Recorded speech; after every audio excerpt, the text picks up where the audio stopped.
বাবা, বুঝলাম না তুমি দরজা বন্ধ করলা কেন? ওগো, কি ব্যাপার? তুমি এভাবে কাঁদছো কেন দরজা বন্ধ করে দিয়ে? আর মেয়েটা বাইরে থেকে ডাকছে কেন? শুনবে? হ্যাঁ বলো। শুনবে জানালা? বলো। তাহলে শোনো।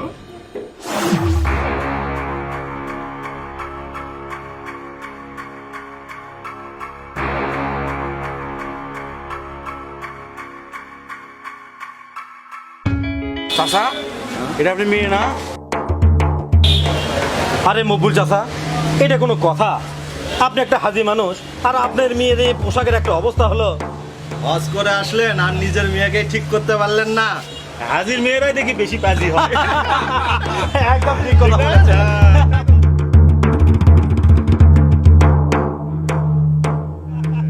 আপনি হজ করে আসছেন না? আরে নিজের মেয়েকে ঠিক করুন, যান।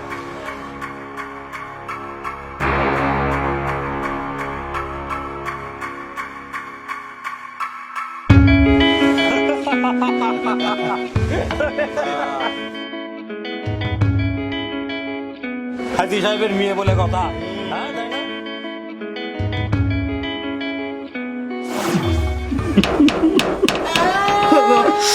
ওকে তুমি বলে দাও জানালা, ও যদি এভাবে চলাফেরা করে তাহলে আমার দরজা ওর জন্য চিরদিনের জন্য বন্ধ ঘোষণা করলাম।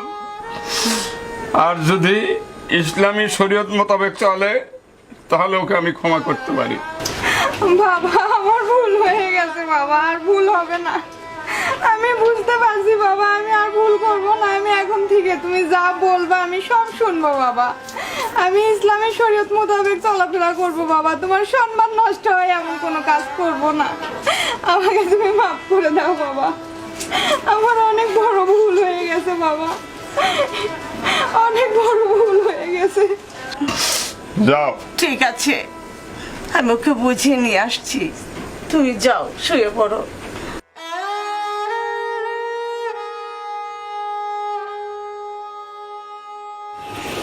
আয়, এবার থেকে তো ভালো হয়ে চলবি মা।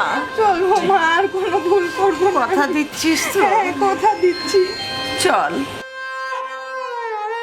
আর কোনো ভুল করবো না মা, আমি তোমার কথা দিচ্ছি। আমি বাবার কথা মতো চলবো। চল বাবার কাছে ক্ষমা চেয়ে নে মা।